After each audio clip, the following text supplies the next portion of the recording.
Assalamualaikum warahmatullahi wabarakatuh. Salam Pancasila.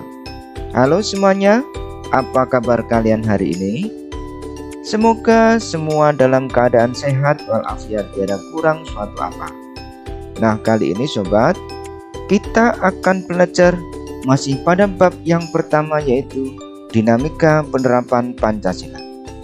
Sub pokok bahasan yang akan kita pelajari kali ini adalah tentang penerapan Pancasila di kepemimpinan Soeharto. Tahukah kalian istilah Orde Lama? Buat kalian yang ada pendapat atau pertanyaan, boleh dong dituliskan di kolom komentar. Orde Lama adalah istilah yang digunakan pemerintahan Soeharto untuk menyebut masa pemerintahan Soekarno. Sedangkan kepemimpinan Soeharto sendiri disebut dengan istilah Orde Baru. Penggunaan kedua istilah itu mewarnai naiknya Soeharto sebagai Presiden kedua Republik Indonesia.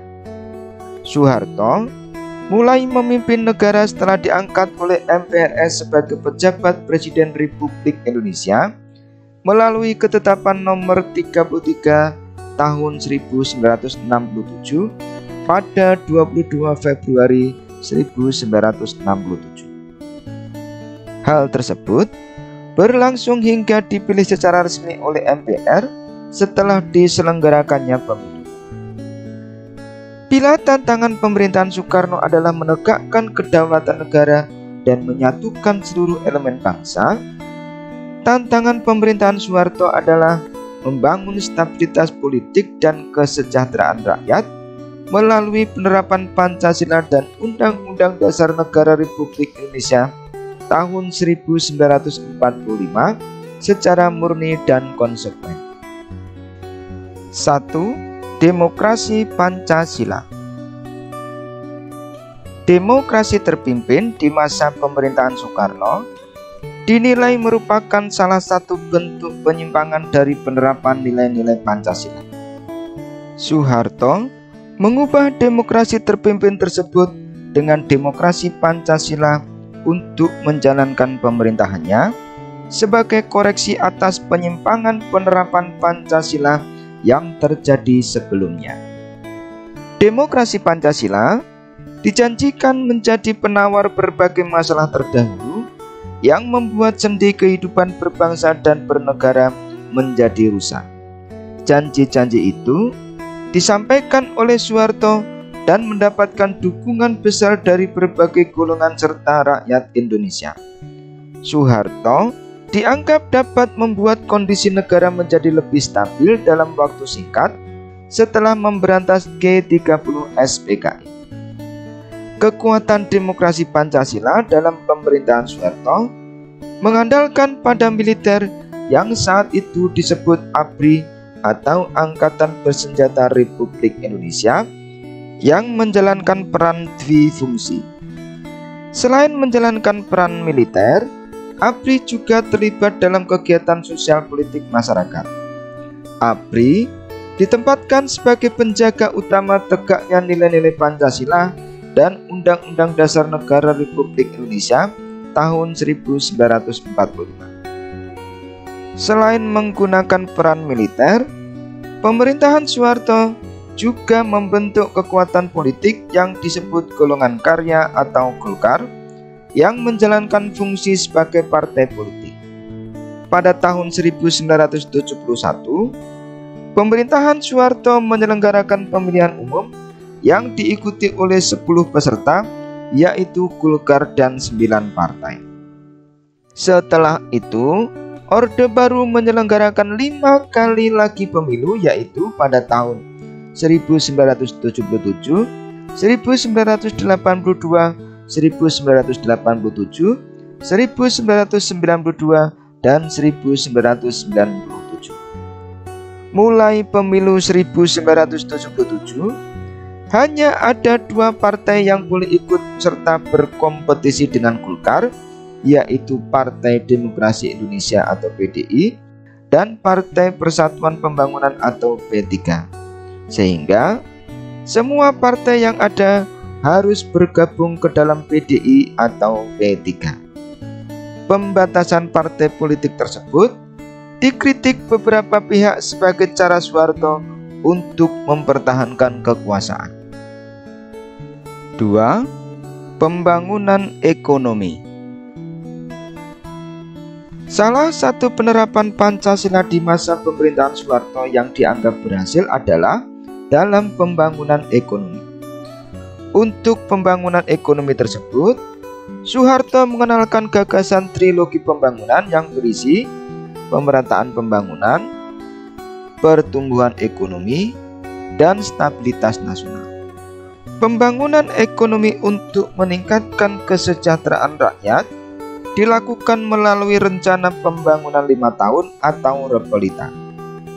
Program ini kemudian berhasil mengeluarkan Indonesia dari negara berpendapatan rendah di tahun 1960-an menjadi negara berpenghasilan menengah serta menurunkan angka kemiskinan secara nyata.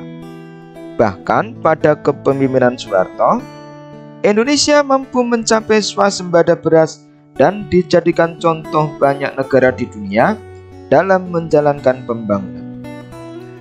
Dalam bidang pertanian, pemerintah membuat program BIMAS dan INMAS pertanian yang dapat meningkatkan produktivitas padi bagi para petani. Untuk mendukung hal tersebut, dibangun pola koperasi unit desa atau KUD di setiap desa. Selain itu, didirikan lembaga nasional bernama Badan Urusan Logistik atau Bulog untuk menjaga kestabilan harga bahan pokok. Pemerintah juga banyak membuat bendungan serta saluran irigasi untuk pertanian. Untuk bidang pendidikan, pemerintah mengembangkan SD Impres secara nasional yang diikuti dengan program wajib belajar. Untuk bidang kesehatan, pemerintah membangun pos pelayanan terpadu atau posyandu, pusat kesehatan masyarakat atau puskesmas, serta program keluarga berencana. Sedangkan untuk membangun infrastruktur, terdapat program ABRI masuk desa untuk membangun jalan-jalan di pedesaan, serta program listrik masuk desa. Berbagai program tersebut mampu meningkatkan kesejahteraan masyarakat.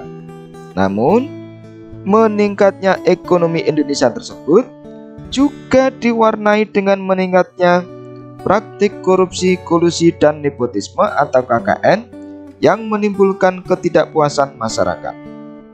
Perekonomian Indonesia hancur dalam krisis moneter 1998 yang berlanjut dengan reformasi politik hingga mendorong Soeharto mundur sebagai presiden.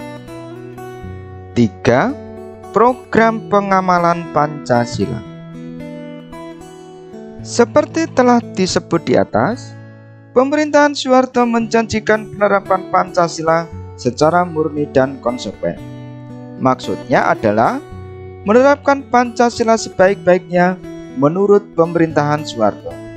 Untuk itu, Pancasila digunakan langsung untuk landasan pembangunan politik Indonesia. Kegagalan PKI untuk berkuasa setelah terjadi peristiwa G30S PKI dimanfaatkan Soeharto untuk menguatkan Pancasila. Tanggal 1 Oktober 1965 ditetapkan sebagai Hari Kesaktian Pancasila karena dianggap sebagai hari yang menandai kegagalan PKI untuk berkuasa. Bila berkuasa, PKI dapat mengganti Pancasila dengan paham komunisme. Sumur di daerah Lubang Buaya, Jakarta Timur yang dijadikan sebagai tempat pembuangan jenazah para jenderal yang dibunuh dalam peristiwa G30S PKI ditetapkan sebagai lokasi Monumen Kesaktian Pancasila. Setelah itu, Soeharto menerapkan aturan asas tunggal Pancasila yang tertuang dalam Undang-Undang Nomor 3 Tahun 1985. Asas tunggal maksudnya adalah agar setiap organisasi termasuk partai politik harus menggunakan Pancasila sebagai satu-satunya asas organisasi. Penyeragaman politik dilakukan atas nama Pancasila itu membuat situasi politik memang stabil, namun juga dipandang membatasi hak berpolitik masyarakat yang dijamin Undang-Undang Dasar Negara Republik Indonesia tahun 1945. Selain menerapkan asas tunggal Pancasila, Soeharto juga membentuk lembaga yang disebut sebagai Badan Pembina Pendidikan Pelaksanaan Pedoman Penghayatan dan Pengamalan Pancasila atau BP7. Tugas BP7 adalah menyelenggarakan pelatihan atau lebih sering disebut sebagai penataran pedoman penghayatan dan pengamalan Pancasila atau P4. Program penataran P4 juga dikenal sebagai Eka Prasetya Pancakarsa, yang berarti satu sumpah setia untuk menjunjung 5 kehendak berupa 5 sila Pancasila. Penataran tersebut dilakukan di seluruh Indonesia dan wajib diikuti oleh pegawai pemerintah, pelajar, mahasiswa, hingga tokoh masyarakat. Dalam program P4, nilai Pancasila dijabarkan melalui 36 butir Pancasila untuk dijalankan dalam kehidupan sehari-hari. Jika ditinjau dari jumlah peserta yang telah mengikutinya, penataran P4 merupakan kampanye ideologi Pancasila yang berhasil. Namun, penataran tersebut juga dikritik, dianggap hanya sebagai upaya indoktrinasi politik Orde Baru. Program pengamalan Pancasila melalui penataran P4 tersebut berhenti setelah pemerintahan Soeharto berakhir. Penerapan Pancasila oleh pemerintahan Soeharto berhasil membangun stabilitas politik dan kemajuan ekonomi, namun gagal mewujudkan kehidupan demokrasi di masyarakat. Nah sobat, kita sudah sampai pada bagian akhir video pembelajaran kali ini. Kesimpulannya adalah kepemimpinan Soeharto dengan demokrasi Pancasila merupakan respon atas implementasi Pancasila yang terjadi di Orde Lama. Orde Baru melakukan pendekatan pembangunan ekonomi, stabilisasi keamanan dan politik, serta penguatan terhadap ideologi Pancasila melalui P4 untuk penerapan Pancasila di Indonesia. Bagaimana? Apakah kalian sudah memperoleh pengalaman belajar seputar penerapan Pancasila di kepemimpinan Soeharto di video kali ini? Semoga penjelasan dalam video kali ini bermanfaat buat kalian, dan jangan lupa bagikan linknya ke teman-temanmu yang ada di media sosial juga ya. Buat yang sudah menonton dari awal, boleh dong untuk memberikan like, comment, share, dan subscribe buat channel kita ini. Saya Ahmad Rifai pamit undur diri, dan jangan lupa belajarlah yang giat jika kita ingin menjadi orang sukses. Wassalamualaikum warahmatullahi wabarakatuh.